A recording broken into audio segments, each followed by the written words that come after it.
First and foremost, I want to thank God for giving me the ability and the opportunity to do something that I love to do. Amen. For so many years.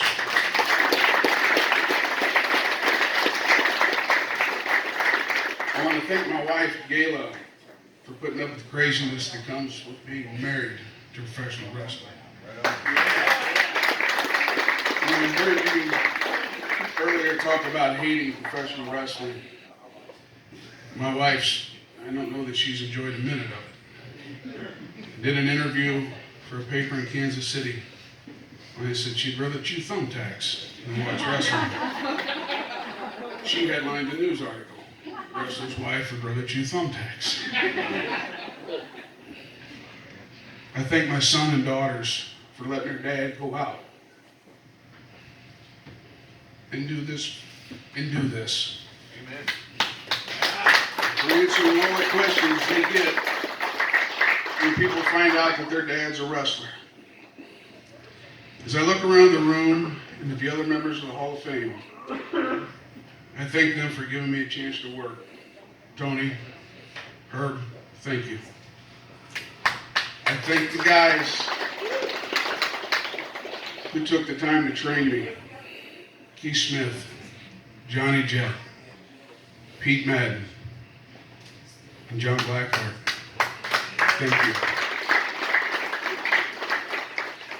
I'd be remiss not to thank the fans. Without someone buying tickets, your career would be pretty short. As Keith said, special thanks to the late Harley Race for the opportunities and the countless hours spent underneath his learning tree.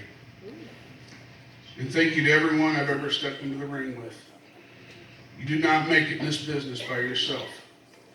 If you don't have someone to work with, you have no match. That's the rule for everybody except for Pete Madden. Yeah! You always, when you got to the building and they said you were working with Pete, you're like, great, I got the match of the night. Right. Or if they said you got to follow the match after Pete, you said, oh crap. I swear the guy could go out with a broomstick, get more heat, make the broomstick stronger than any baby in the locker room. He's that good. I have worked with, for, was trained by almost every member in the Hall of Fame. I am very fortunate. As Keith alluded to, my dad took me to my first live match in the early 1980s. It was at the Checkerdome, and the main event was Bruiser Brody versus Ric Flair. I still remember how I felt watching that match. I was a fan. I loved pro wrestling then, and I still do. I'm still a fan.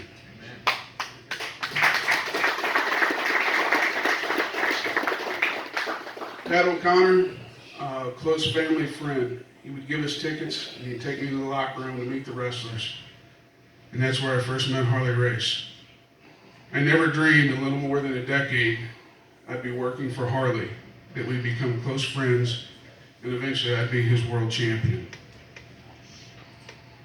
You know, you can say what you want about titles in professional wrestling and what they mean and what they don't mean. I'm not here to debate that. But when you do wear that belt, that means they have faith in you to be the face of their company and to take them to the next, into the future. And that was the night that Harley Race determined that I would be his champion. It was probably one of the highlights of my entire career. In 1994, I just got out of the Marine Corps. I was sitting in the audience at the South Broadway Athletic Club. I was taking it all in.